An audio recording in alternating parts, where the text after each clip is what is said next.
Well, that long-awaited press briefing by the Zimbabwe Electoral Commission, it's announcing the presidential elections. As we had mentioned earlier on with SABC's international news reporter, editor Sophie Mokoena, that the expectations were that the parliamentary results would have been announced. That was announced earlier on, but now what has just happened, the ZEC chair, Priscilla Chukumba, announcing the outcome of the presidential vote. Emmerson Mnangagwa, the presidential candidate, now elect, won the vote by 52%, more than half of the more than 4.5 million eligible voters that cast their ballots. And the ZEC chair saying 68.9% was the voter turnout that was tallied. And Nelson Chamisa, the opposition's leader, coming in at 44% of the vote, MDCT winning 0.2% of that vote. Let's speak now to SABC's international news editor, Sophie Mokoena, back with us for a discussion on that news presser. Sophie, as you heard what the ZEC chair was saying, and actually in the preamble, the deputy chair of ZEC was saying that they tried very hard to keep to the principles that are the bedrock of the Zimbabwe Electoral Commission, mentioning, among others, transparency, impartiality, independence, saying that despite the challenges, they were able to weather the storms. Do you think Zimbabweans will unequivocally accept the statement and the results? So I don't think so. There is going to be a section of the Zimbabweans who are not going to be happy with the election. And as I pointed out earlier on, looking at the reports of the observer missions from different institutions or organizations, clearly there were challenges in relation to how the Electoral Commission conducted elections. Yes, he said that, and clearly he was responding particularly to the criticism, a very scathing criticism from the regional body SABC. Now, that has given ammunition for those who will be aggrieved to continue to point out at the challenges in terms of the electoral process and how ZEC handled the election. But at the end of the day, nothing is going to change the results. Now, the current or the incumbent President Emmerson Mnangagwa is now again president-elect, taking over second term. That will happen immediately after inauguration. And therefore, if those who are aggrieved feel that they want to take the matter forward, they will have to follow the route of legal process, the courts. And you know there are also challenges. And therefore, we will then hear from President Mnangagwa very soon. And later, we don't know when will other contenders or the presidential candidates brief the media. Only then we will be in the position to know what's going to happen going forward. And I'm actually monitoring some of the Twitter responses following the announcement of the outcome of that presidential election. Some urging Nelson Chamisa to indeed go to court, some even proposing more radical, more dangerous ways in order to attain power. And I'm just wondering, looking at the parliamentary elections, the outcome thereof, because I think that's also important to look at the outcome, ZANU-PF winning 136 out of the 210 seats, while the opposition CCC getting 73 seats. What will be the extrapolation of the optics here, that because ZANU-PF and the opposition won a fair fight, that there was a pretty narrow margin that shows that it was a so-called fair fight? Well, clearly, when you look at the parliamentary seats and allocation, ZANU-PF was not able to get a 2/3 majority, but they do have a 50+1, and therefore they will still be a dominant party in parliament. But when coming to crucial issues where you need a 2/3 majority, it will be a problem. They will have to speak to other parties. That's what is happening currently in relation to Parliament. But let us not forget that SABC is a breakaway of MDC. Now, another story is that this is the complete end of a party called MDC that was launched by Morgan Tsvangirai. You now have a new party, SABC, under Nelson Chamisa. So going forward, will he be able, with the next coming 5 years, to build the party and party structures and do things better? Because he didn't have enough time to strengthen structures. You know, there were lots and lots of internal wrangling towards elections based on, in terms of state of readiness and allocations of roles. At some point in time, people were even saying the focus is only on Chamisa, not other candidates. And you would recall there was a time where he said they are focusing on presidential position. And therefore, now going forward, what is SABC going to do to ensure that they are able to set structures and also allocate roles, go to conference, elect proper leadership? In relation to ZANU-PF, clearly ZANU-PF still enjoys support in rural countryside.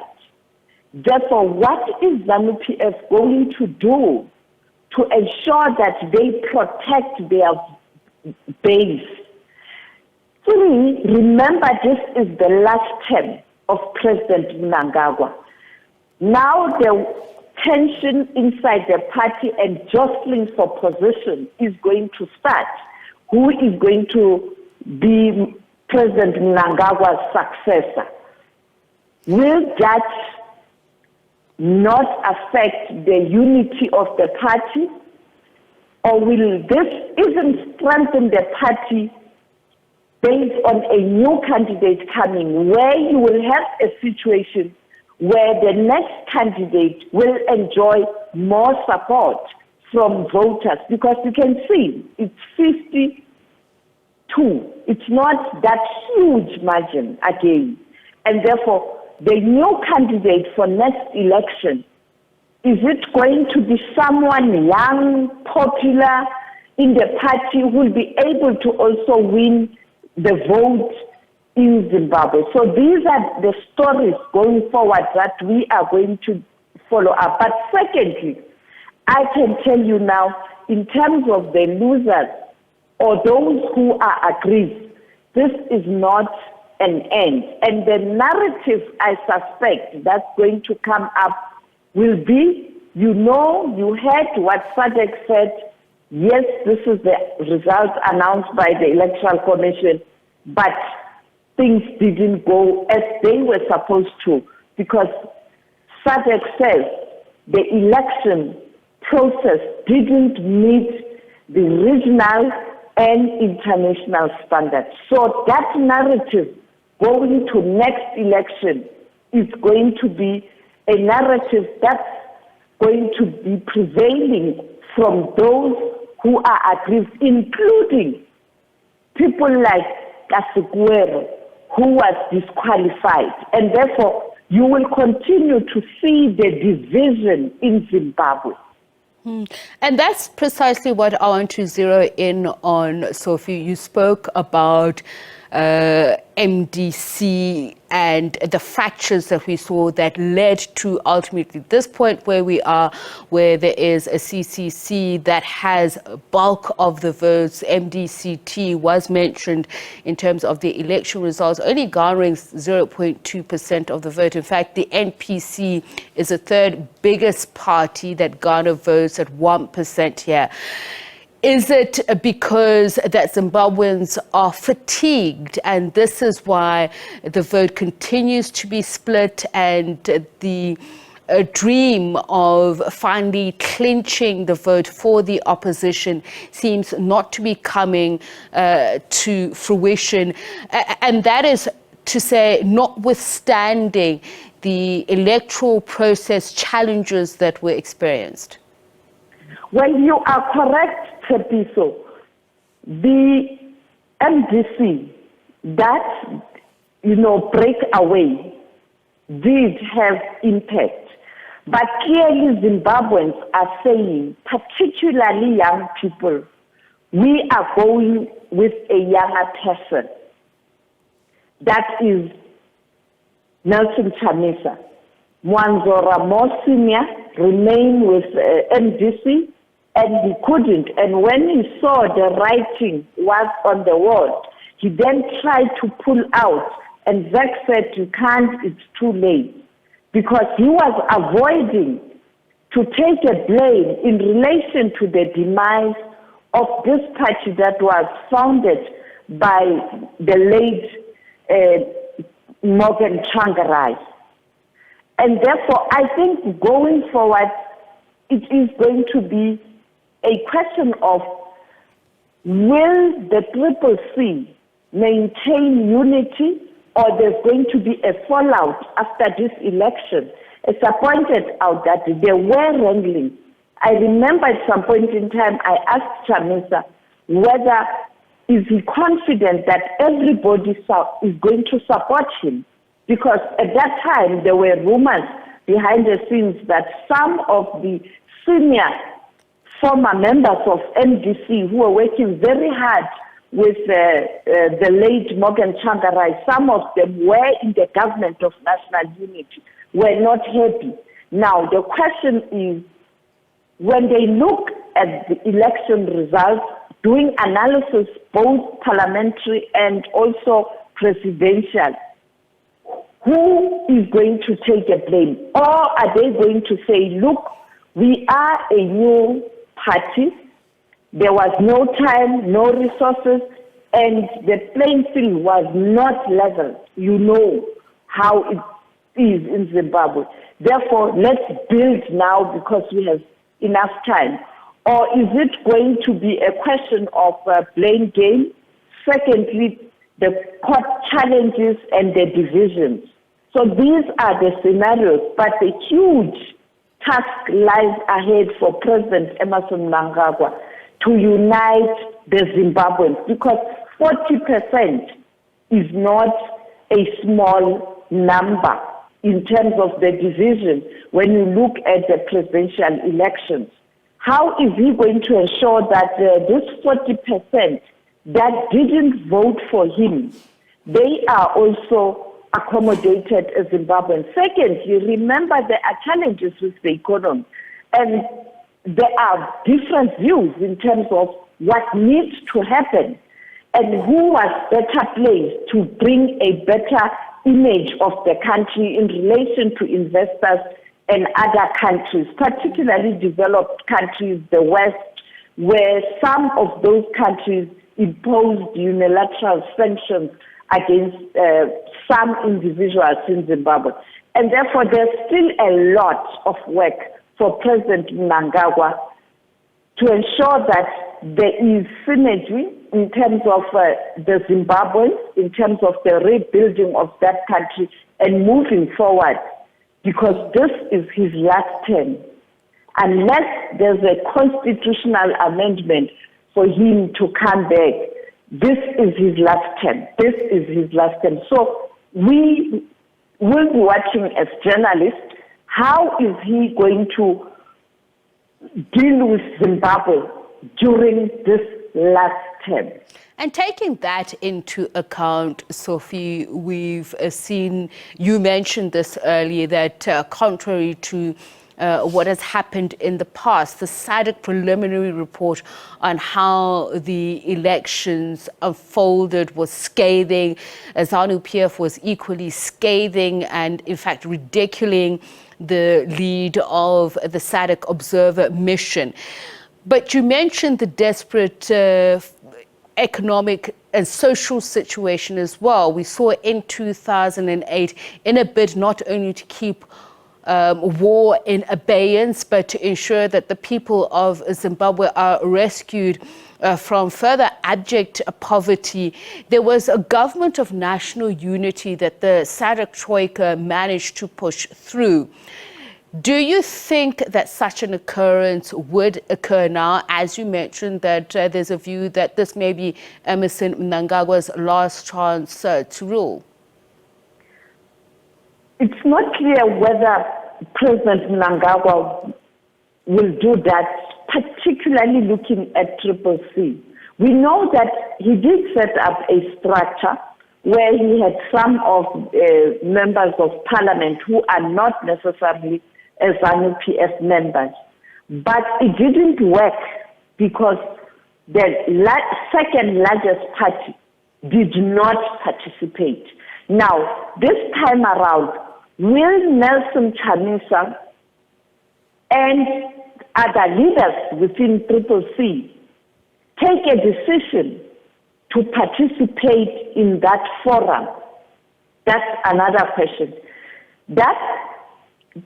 That's the only way he can be able to say, now we are working together. And maybe then many people will agree that you almost have a similar situation that you are talking about. But remember, this time around, President Mnangagwa is having a certificate. He has been declared a winner.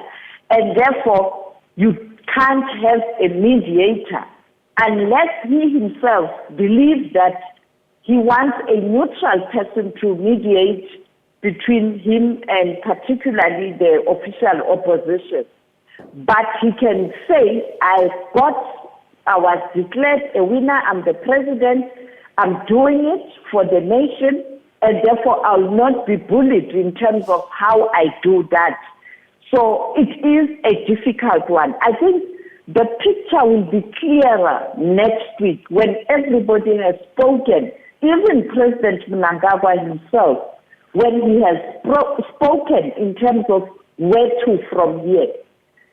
Before that, we don't know what's going to happen. And look, I pointed out that I suspect this matter will also end up in court.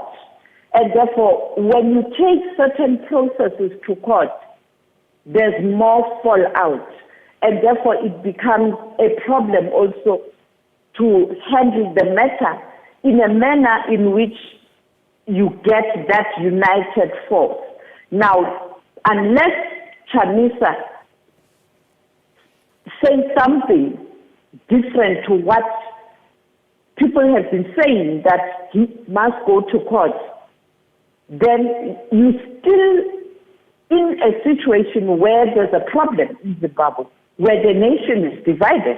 In fact, Sophie, as we speak, the CCC spokesperson, Promise Mkhwanazi, had in fact tweeted saying that the CCC rejects any results hastily assembled, as she calls it, without proper verification. Of course, you will have your finger on the pulse of the developments as international news editor and inform us of the developments. Thank you very much, international news editor Sophie Mokoena, on that announcement by the Zimbabwe Electoral Commission. They have just released the results. Just a quick recap. So we had Nelson Chamisa, the opposition's leader. They came in at 44% of the votes, that's 1.96 million, while ZANU-PF's Emmerson Mnangagwa, who is now president-elect, 52%, more than half of the duly should I say, collated voters at more than 4.5 million. So they got it 2.2 million. That is the ZANU-PF party, and MPC at 1%, and MDCT, which of course we've been watching as a breakaway of MDC, and that came in at 0.2%. The voter turnout was said to be at 68.9%, and the ZEC chairperson, Priscilla Shikomba, saying that 92,562 votes were rejected.